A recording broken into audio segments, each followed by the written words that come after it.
Bendito é o nome do Senhor. Amém. Sente um pouquinho aí no seu lugar.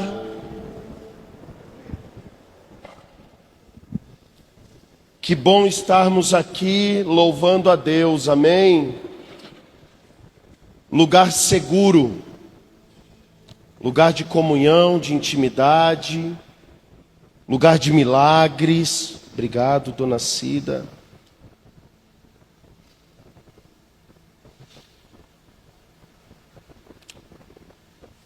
Você pode não perceber, mas você passa mais tempo com a sua família de fé do que com a sua família de sangue. É ou não é? É ou não é?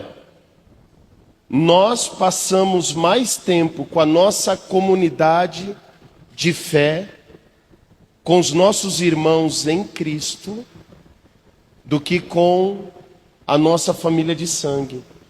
Isso é incrível. Sabe que quando nós estamos lá fora, né, longe de Cristo,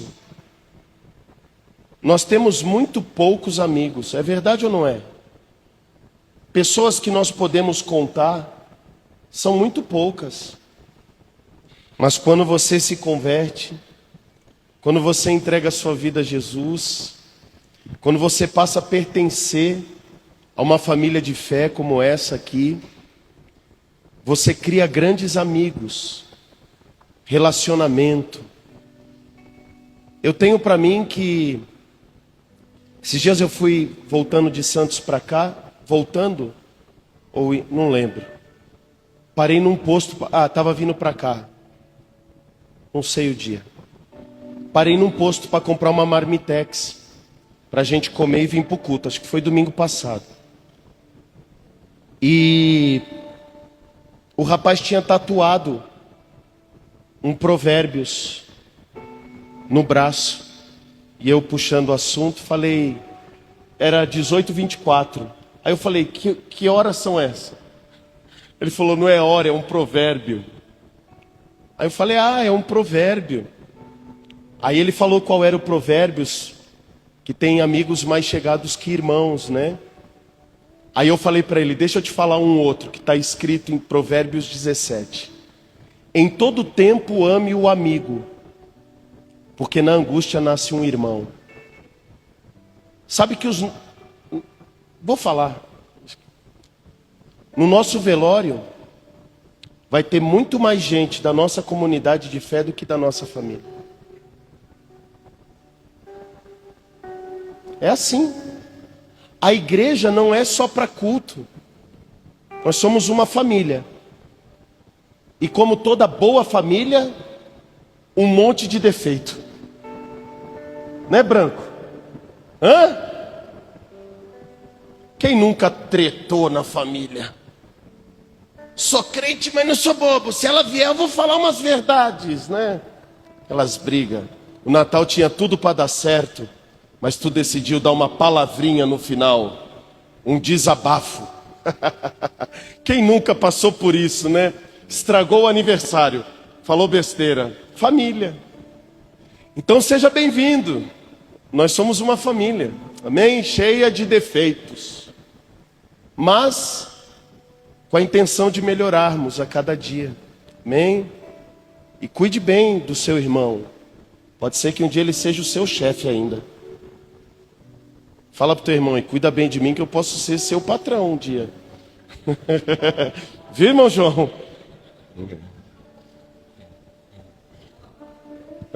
Vale.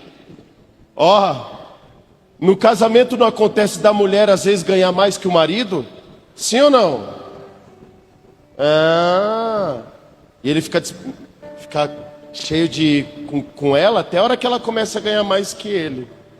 Aí o jogo vira, né? Que bom que você está aqui. Foi a melhor decisão que você podia ter tomado, amém?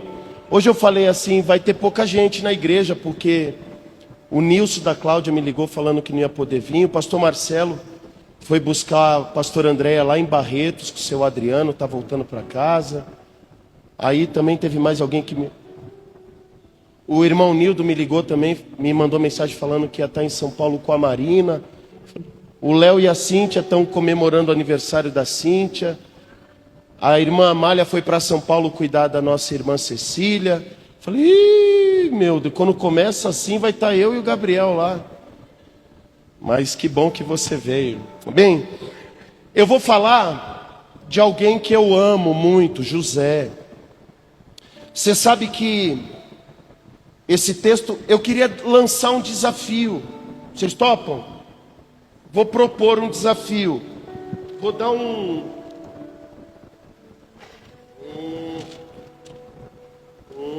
tá. 37. Não precisa abrir não, tá? Gênesis, não precisa abrir. Você vai ler Gênesis 37 na sua casa, até o 47. 10 capítulos, dá para ler, irmão? Dá para ler em meia hora, menos.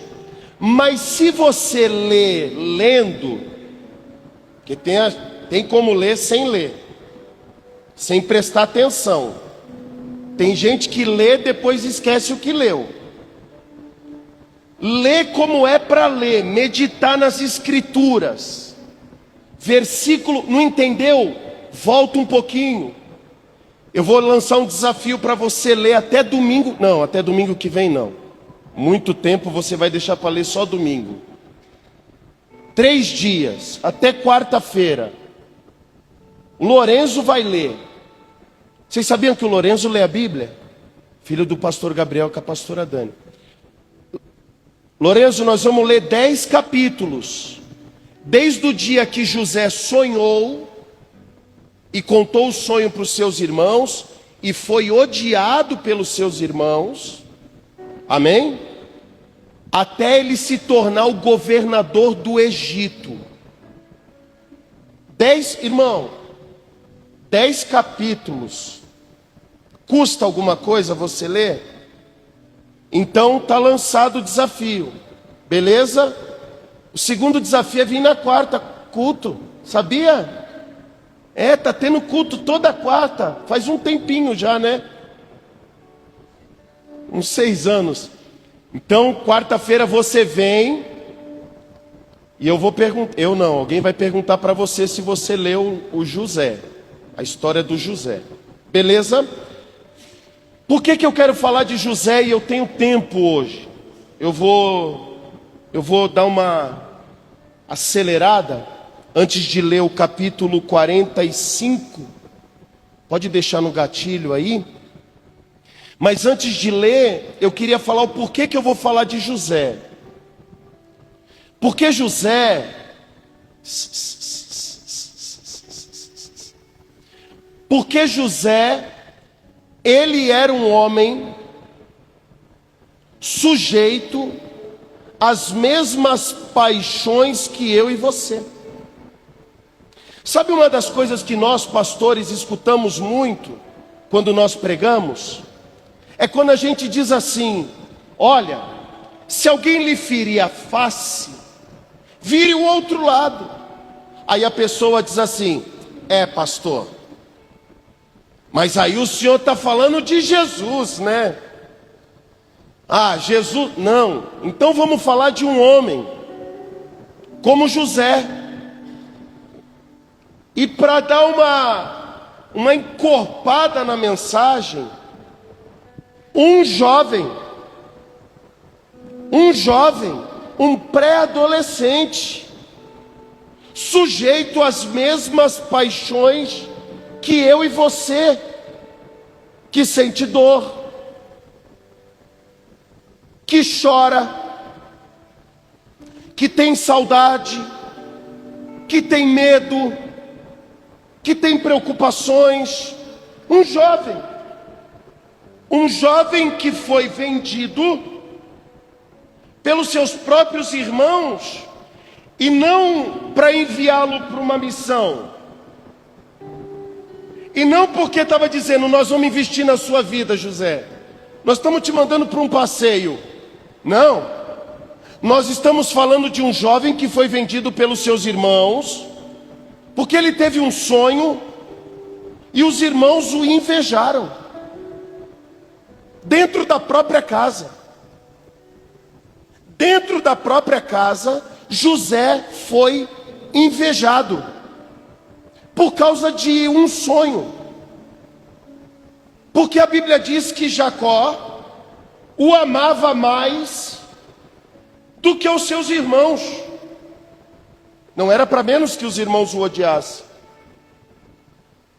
Por causa de uma túnica que o pai deu para José. Sabe por quê? Porque José, apesar dos seus vários irmãos, era primogênito de Jacó com Raquel.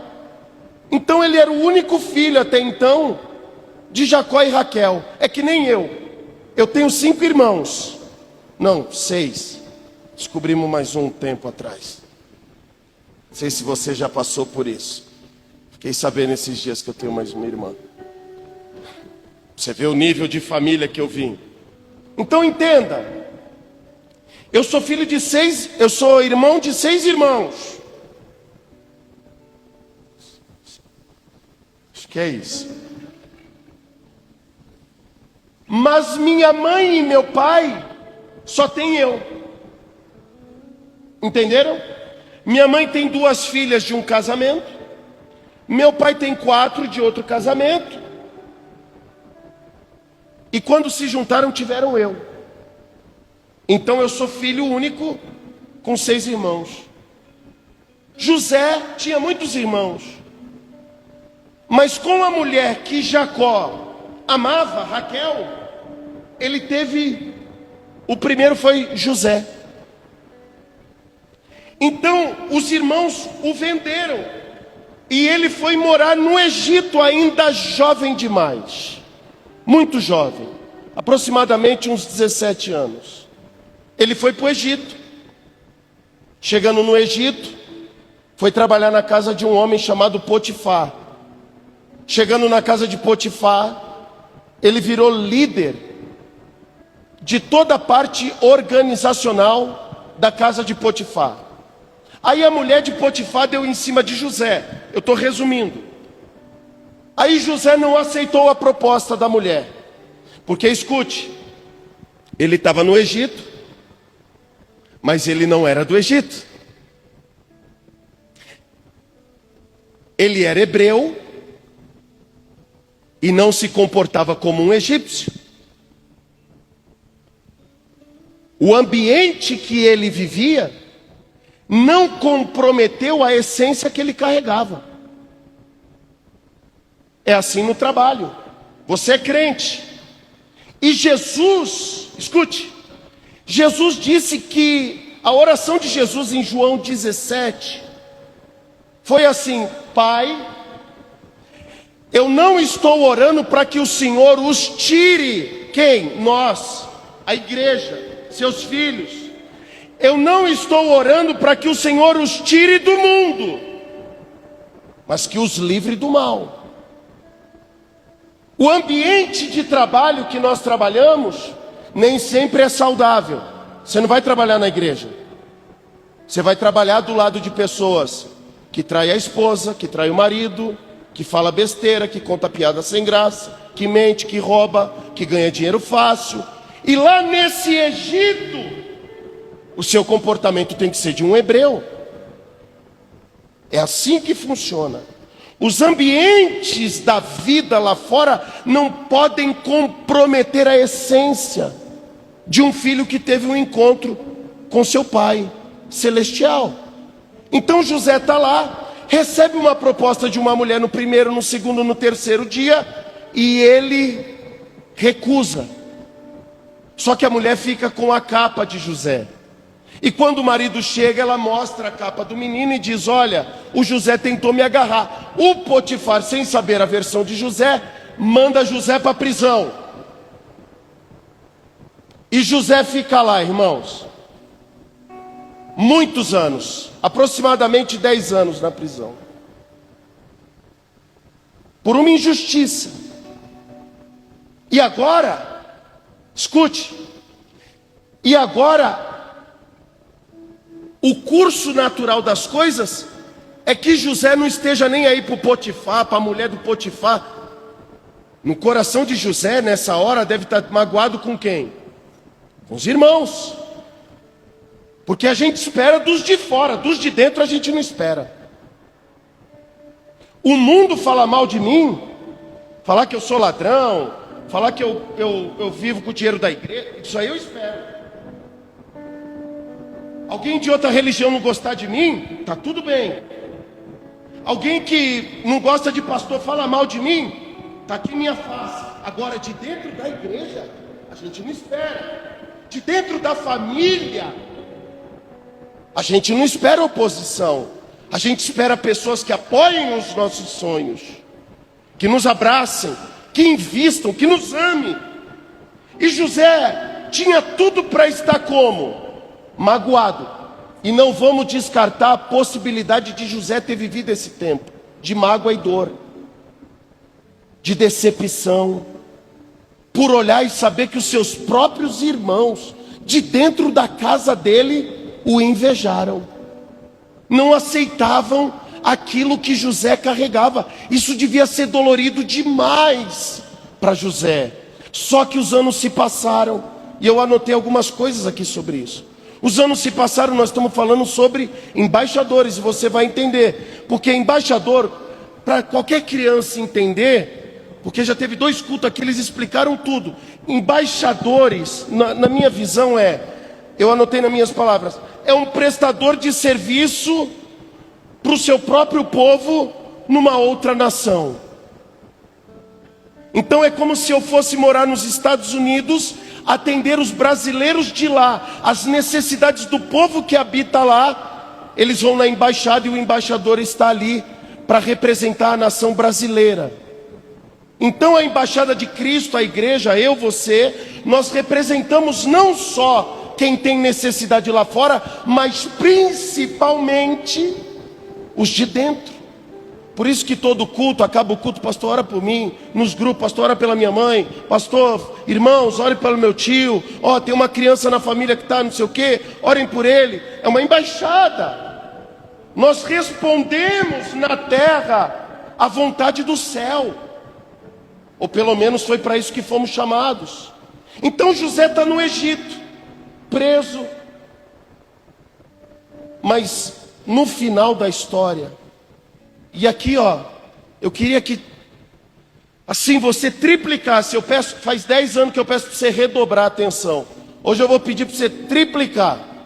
Triplique a atenção agora, que nós vamos ler 8 versículos e depois nós vamos para a parte final. Pode colocar aí, José, Lorenzo.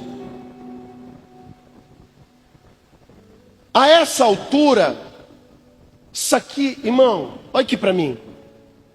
O que você vai ler aqui é coisa de homem de Deus, mulher de Deus, gente madura, sem conversinha furada. Vamos ler o texto.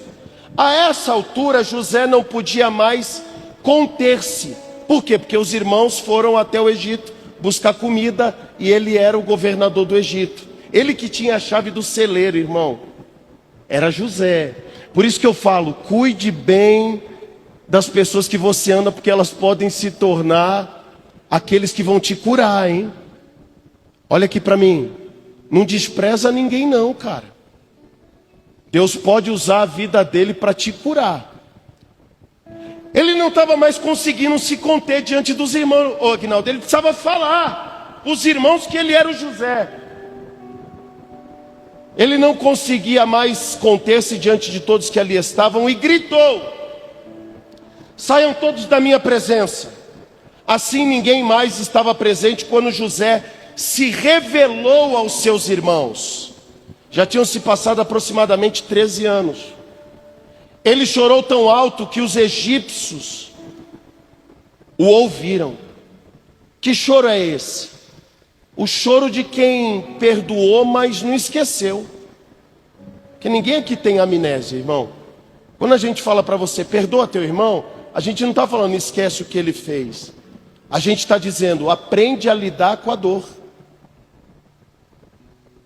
Entende?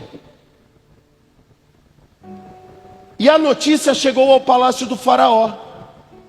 Então José disse aos seus irmãos: eu sou José. E aqueles que tinham empurrado ele na cisterna, os irmãos que tinham vendido ele para a caravana de Midianita, estavam ouvindo ele dizer: eu sou José. O meu pai ainda está vivo, Jacó? Essa é uma pergunta para os irmãos.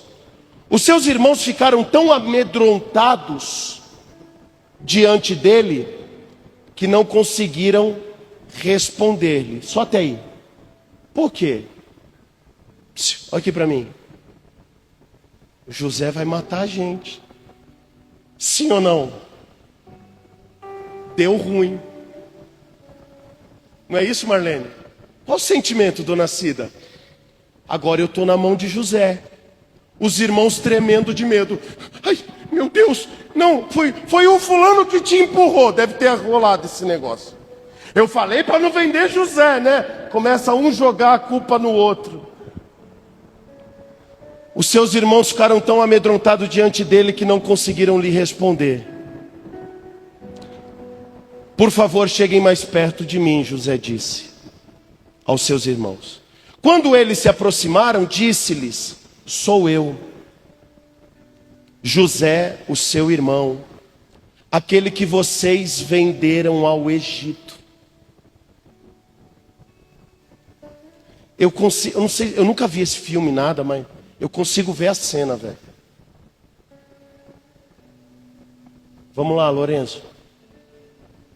Agora, não se aflijam, nem se recriminem por terem me vendido para cá. Aí entra a declaração, Ricardo, a declaração, Aguinaldo, Mauri, de um homem maduro, Gabriel. Aí entra a declaração de alguém que entendeu o que foi chamado para fazer. Isso aqui não é Jesus que está falando, isso aqui não é um anjo que está falando, isso aqui não é Deus que está falando, é um homem com marcas de dor no coração. Um homem como eu e você que se preocupa quando tem conta para pagar. Um homem que se preocupa com os filhos na escola. Um homem comum, separado, mas comum. Olha o que ele fala para os irmãos. Foi para salvar vidas. Cara, isso aqui é poderoso. Que Deus me enviou na frente de vocês. Já houve 2 anos de fome na terra. E nos próximos 5 anos não haverá plantio nem colheita. Deus, porém,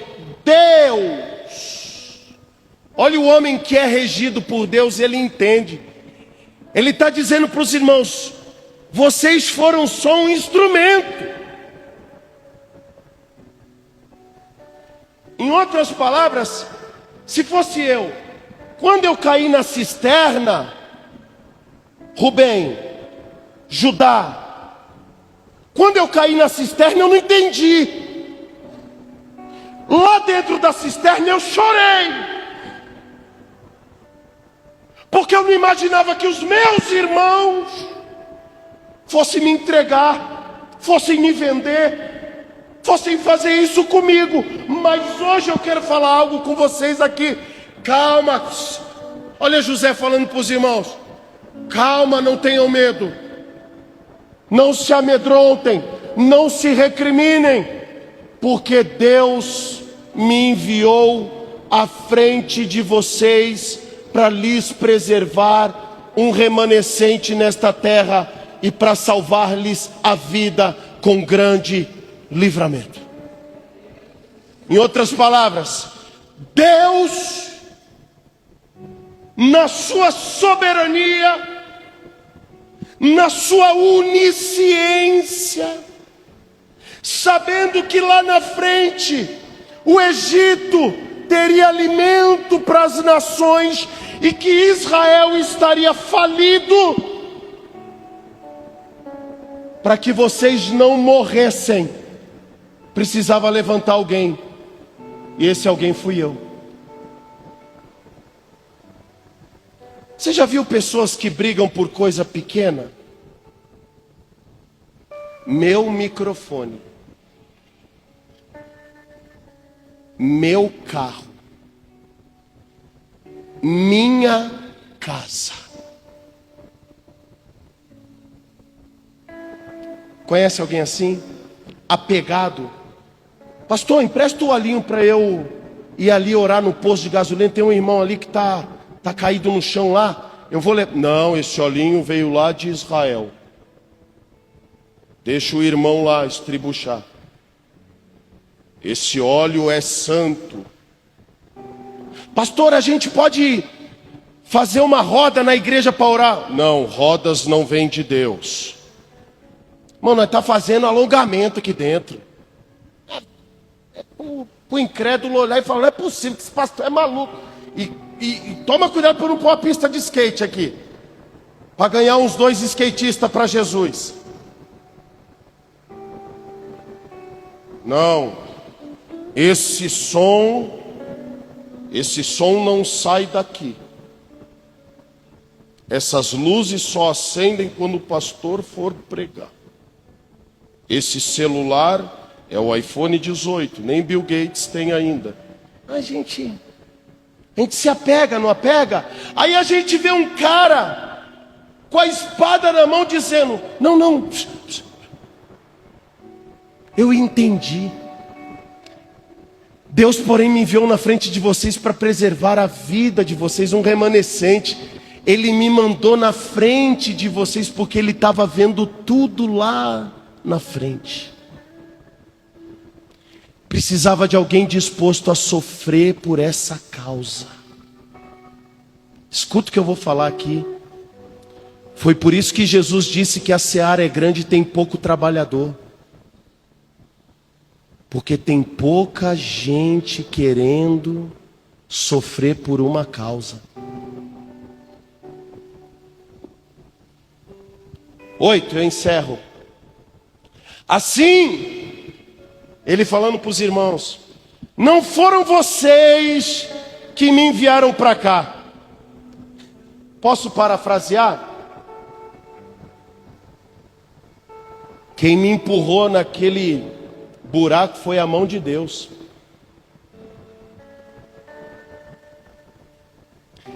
Quem me vendeu para aquela caravana por 20 moedas de prata, se eu estiver errado me corrija, foi o próprio Deus.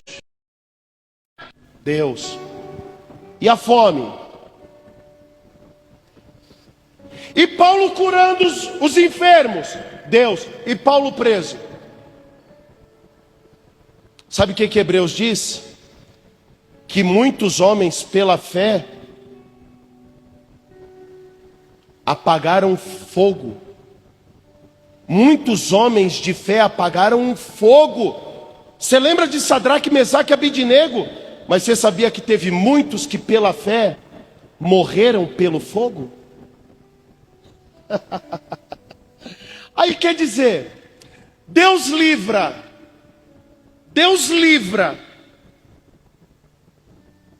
o Sadraque do fogo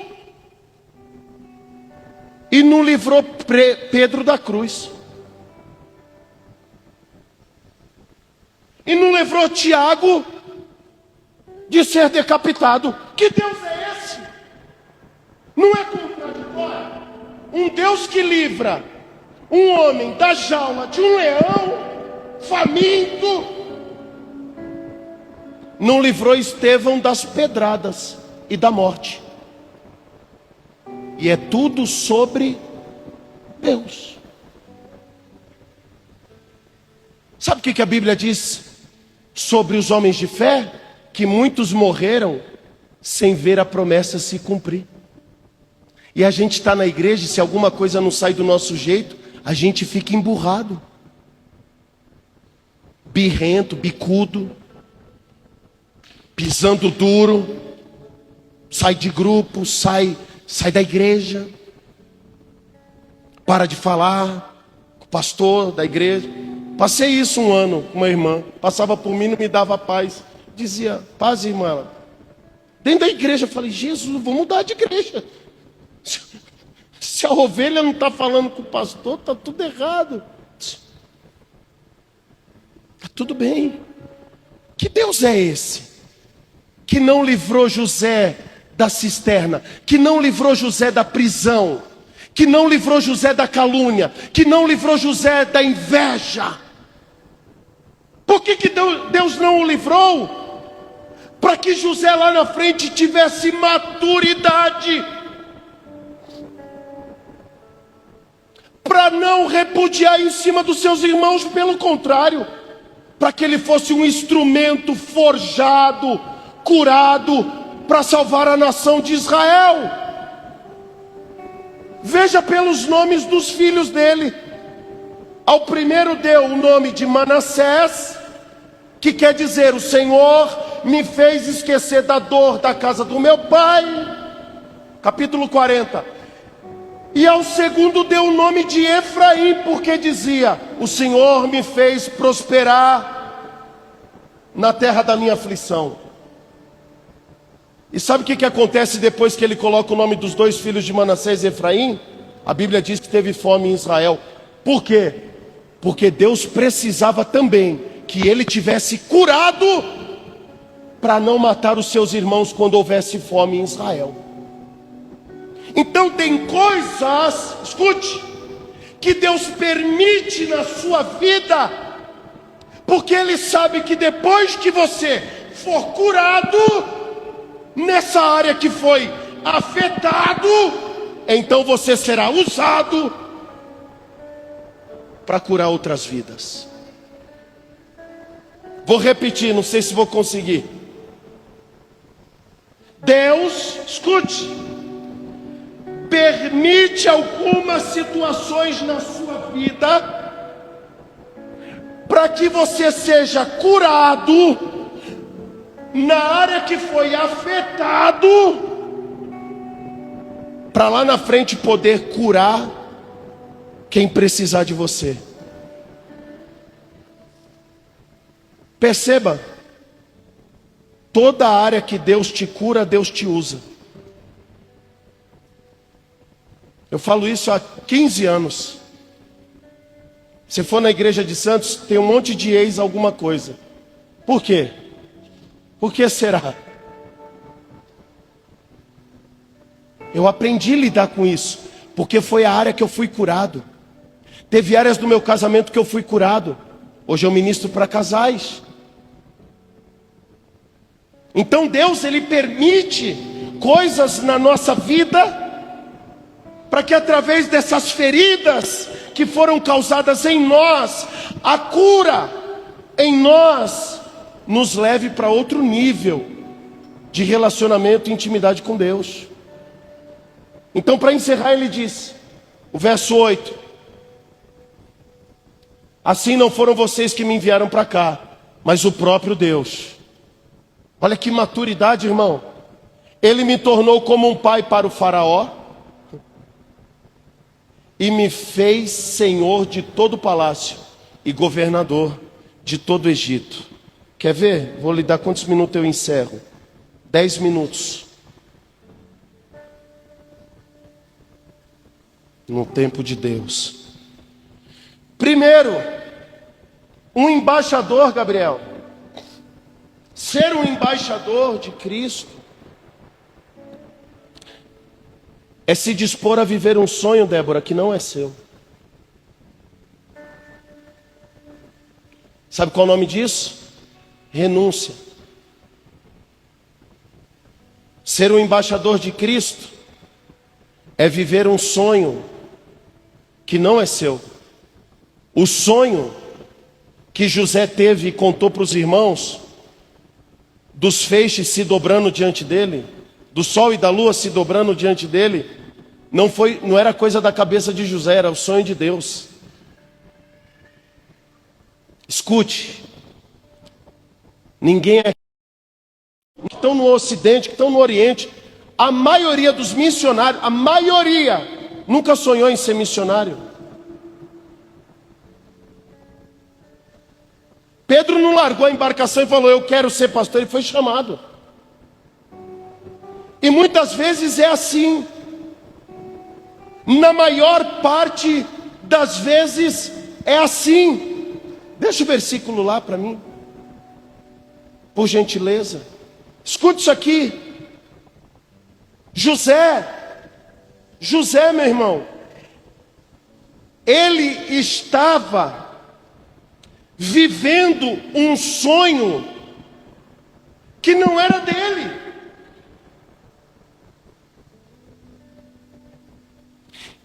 E representar um reino, representar Deus, irmão, que responsabilidade. Ser um embaixador de Cristo é se dispor primeiro a viver um sonho que não é seu.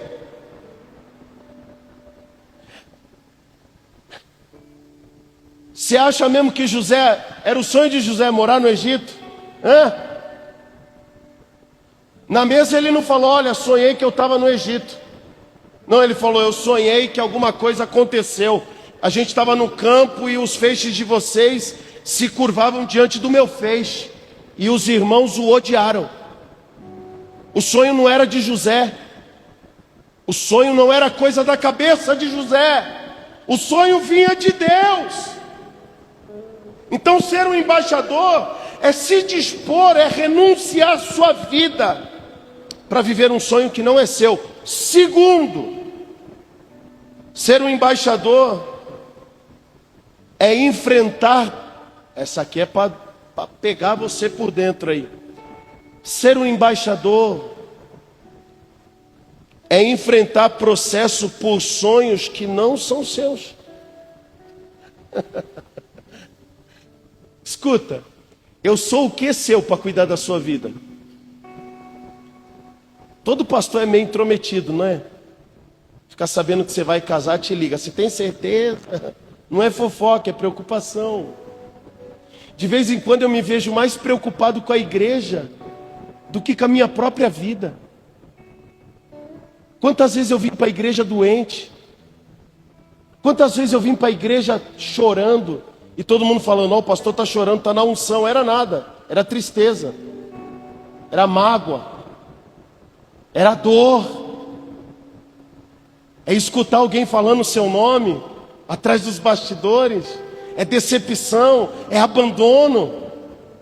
Quantas vezes eu me vi, escute, e é compreensível, quantas vezes eu me vi fazendo coisas que eu não queria fazer, mas estava fazendo porque Deus havia mandado fazer, enfrentando processos por causa de uma causa que não é minha, é dele. Eu não cuido de você porque eu sou bonzinho. Eu cuido de você porque eu entendi. Eu não saio de Santos todo domingo e venho para cá porque eu amo pregar só não. Eu venho porque eu fui chamado para isso. Estamos aqui.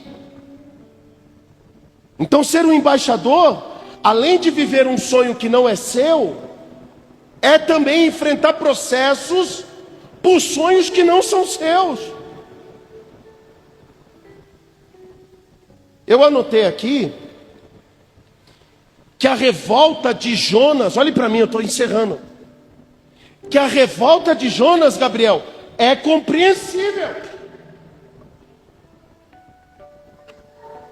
Porque a gente tem um espírito de julgamento que diz, Cibele, o Jonas foi fujão. Eu quero ver se fosse você que fosse chamado, Ricardo, para ir numa terra maldita, que perseguia o povo de Deus, um povo rebelde, de coração duro. Eu quero ver se Deus mandasse você ir lá. Se você ia, pôr no Facebook, partiu Nínive. Essa é nova, né? Partiu Nínive. Eu quero ver se fosse nós. no lugar de Jonas. Então a revolta de Jonas, de saber que ele ia numa nação incrédula, pregar para um povo rebelde, e que Deus os perdoaria, era alto demais para o coração limitado de um profeta, chamado Jonas. Então todo mundo critica a fuga. Olha, vou falar. Todo mundo critica a fuga de Jonas, mas quando Deus fala para você, vai lá perdoar quem te feriu, tu não quer ir. Ai, o Jonas, fujão, pastor. E tu, que não consegue perdoar teu irmão? E tu, que qualquer coisinha que alguém lhe contraria, fica emburrado?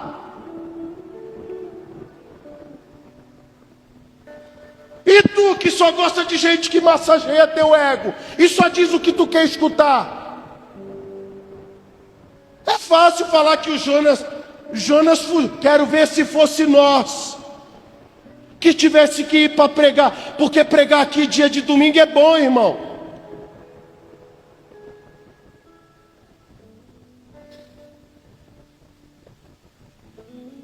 Jonas, a gente não consegue, a gente briga por coisa pequena dentro de casa com o marido, com a esposa, irmão. A Débora ontem me ligou e falou, Cauê, estava indo levar as meninas na casa da Débora, e eu deixei o carro, desliguei o carro, a lanterna ficou ligada, descarregou, e ela estava atrasada. Eu tinha um casamento para fazer à tarde. Irmão, virei o bicho dentro de casa. Esse pastorzinho com carinha de bonzinho aqui.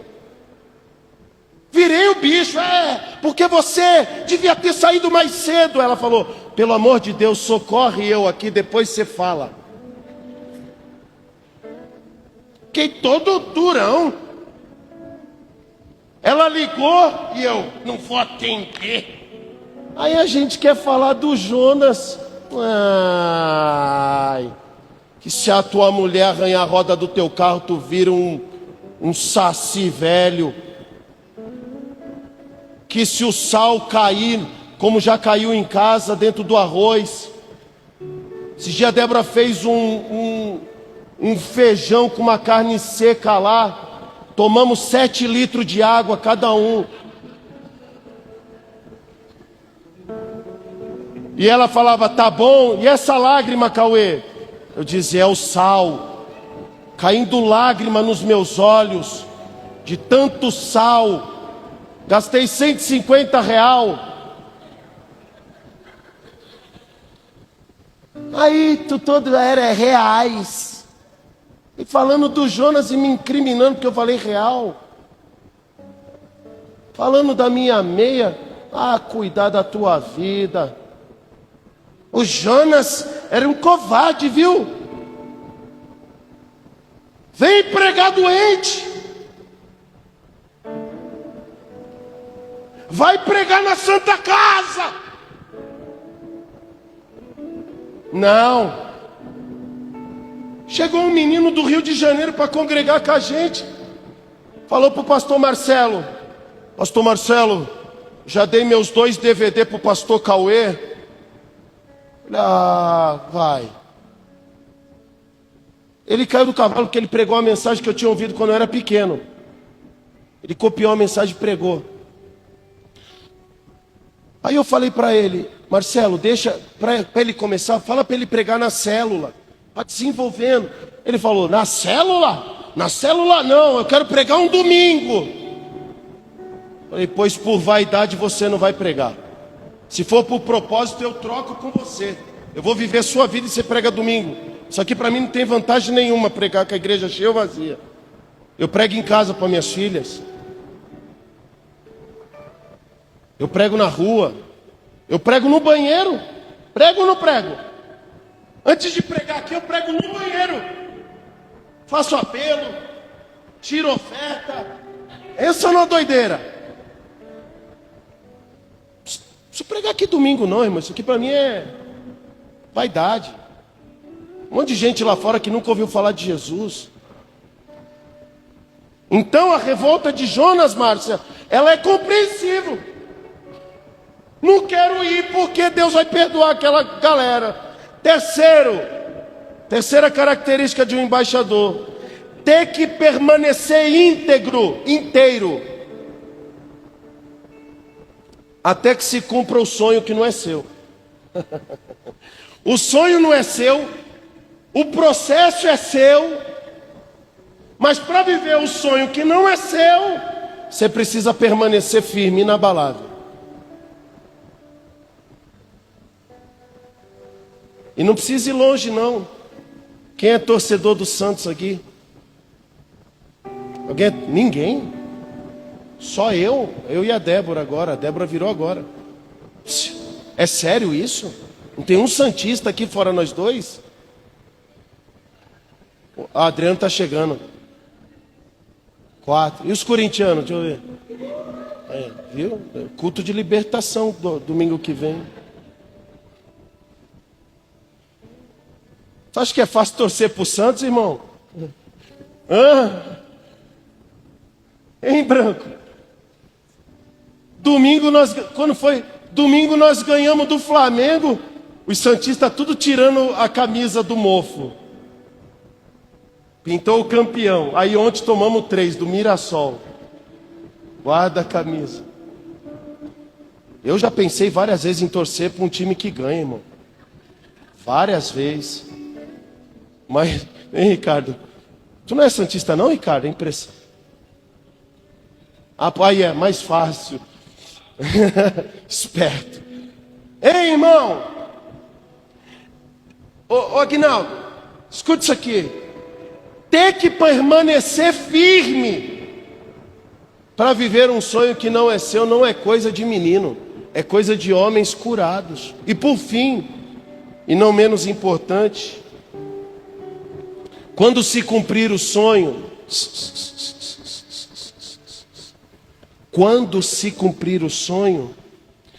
agir como alguém responsável pelo sonho que não é seu. Olha aqui, para encerrar. Viver um sonho que não é seu, cuidar de coisas que não são suas, enfrentar processo por causa de sonhos que não são seus, permanecer firme até viver um sonho que não é seu e por fim, quando o sonho que não é seu se cumprir, haja sem vaidade, haja como alguém que carrega um sonho que não é seu. Sabe por quê? Porque se José tivesse um pouquinho, Gabriel, de vaidade, agora que ele é governador, o que ele teria feito com os irmãos? Matado os irmãos. Quem está entendendo, diga amém. Então, representar, carregar uma responsabilidade, um encargo, um chamado. Por isso que eu peço, está na escala, não era mais para ter escala, mas já que ainda tem, cumpra a escala. Dá uma satisfação, porque é você que está vivendo o sonho, mas o sonho é de Deus.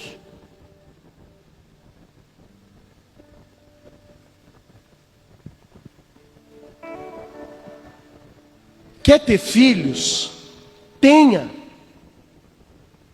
Mas cuide deles da maneira que Deus quer que você cuide. Quer pregar? Pregue aquilo que Deus está querendo falar. Quer ir morar fora do país? Quer comprar uma casa de frente para a praia?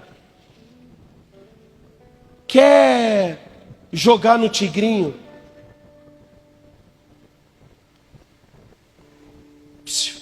Consulte a Deus.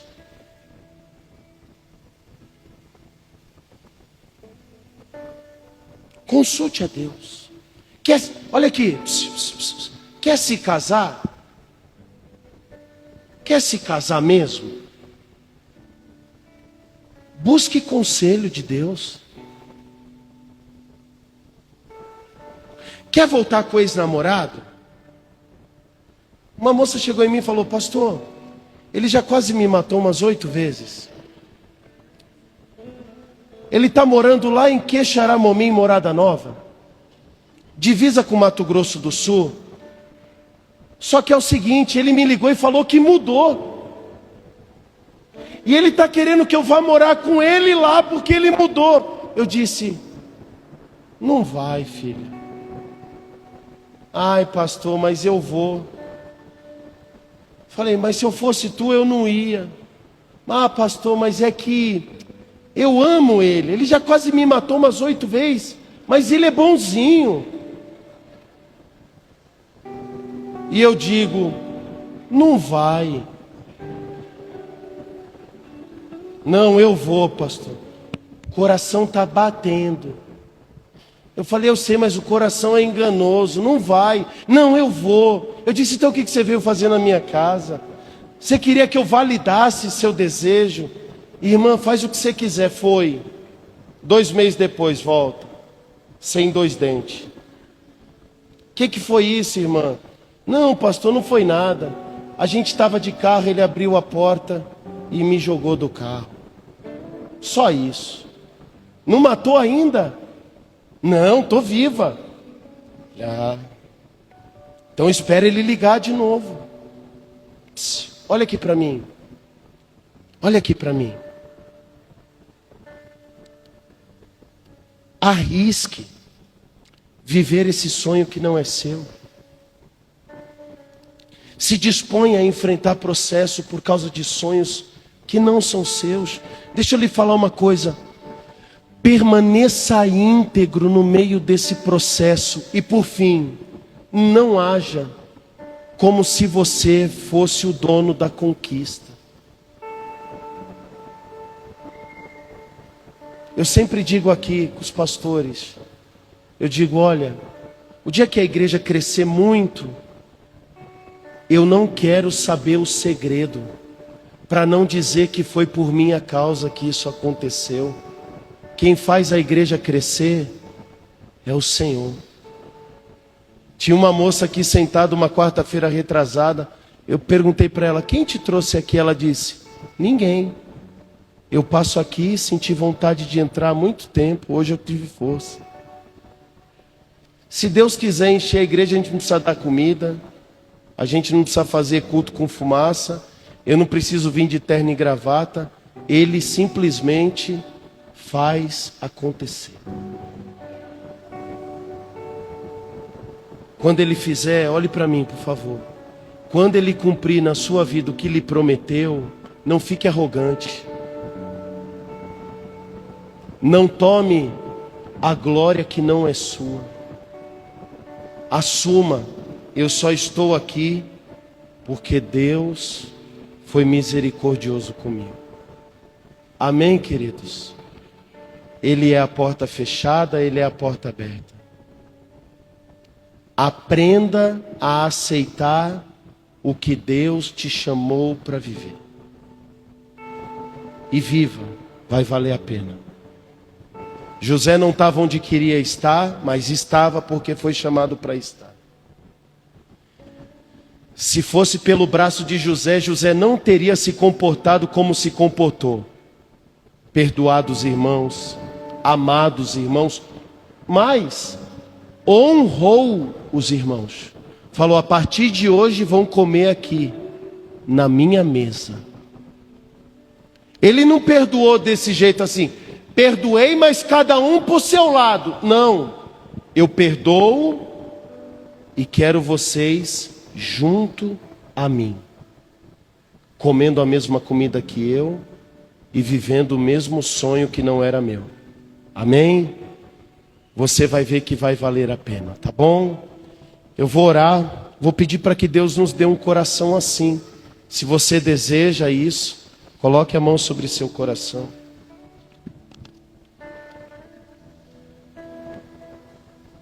Feche os seus olhos. Talvez tenha muita coisa confusa na sua cabeça. Eu sei. É que Deus te chamou para viver coisas que não são suas, são dele. Foi só um privilégio que você recebeu, que eu recebi. Ter uma família, quando você era pequeno você nem sonhava, e hoje você tem. Deus te deu uma família. E agora, está nas suas mãos permanecer firme dentro desta família. Talvez o lugar que você está trabalhando não era o lugar que você sonhava, mas o sonho de Deus é que você estivesse lá. Não queira fugir desse sonho. Talvez você está sentado na mesa com pessoas que lhe feriram, que te abandonaram, que lhe ofenderam. E talvez você está querendo sair, fugir dessa mesa. Mas não foi você que preparou essa mesa. Essa mesa foi preparada talvez pelo próprio Deus, querendo lhe usar para curar quem lhe feriu. Aprenda a suportar processos. O embaixador, ele não está na sua nação, mas está lá por causa de uma missão: perdoar, visitar, ligar, se preocupar.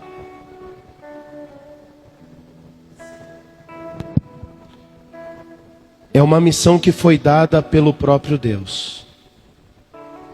Talvez você vai ter que enfrentar processos que você não sonhou, mas vai valer a pena por causa daquele que lhe chamou. Senhor, em nome de Jesus. Quando José diz aos irmãos que foi o Senhor quem o levou para lá na frente da família, mostra que ainda existem homens de propósito. Homens que entenderam a dor, a rejeição, o abandono, a morte, o empurrão, a tristeza, e carregam no corpo marcas de renúncia. Eu sei que José podia ter fugido do Egito. Eu sei que esse jovem menino podia ter voltado para sua terra, pelo deserto, desnorteado, mas decidiu ficar. Decidiu viver o sonho de Deus. Decidiu enfrentar um processo por um sonho que não era seu. E quando chegou a hora de viver o sonho, não se orgulhou, não deixou a soberba, o orgulho, a altivez entrar no coração. Estava ali disposto a perdoar, a amar e a cuidar daquelas mesmas pessoas que um dia lhe causaram dor. E estava tudo bem. Chegou a hora de cuidar de vocês. E vocês vão sentar na mesa comigo, porque eu sei quem me trouxe para cá não foi vocês, foi o meu próprio Deus. Nos dê um coração assim, Jesus, disposto a cuidar de coisas que não são nossas, de pessoas que foram embora, viraram as costas, de pessoas que nos feriram. Usa a nossa mão, usa a nossa boca, usa nossos recursos para fazer a tua obra, para que o teu nome seja glorificado de alguma maneira. Esse é o nosso desejo, como embaixadores do céu na terra, e no nome, sobre todo nome, o nome de Jesus. Amém. E as palmas louvam ao Senhor. Espírito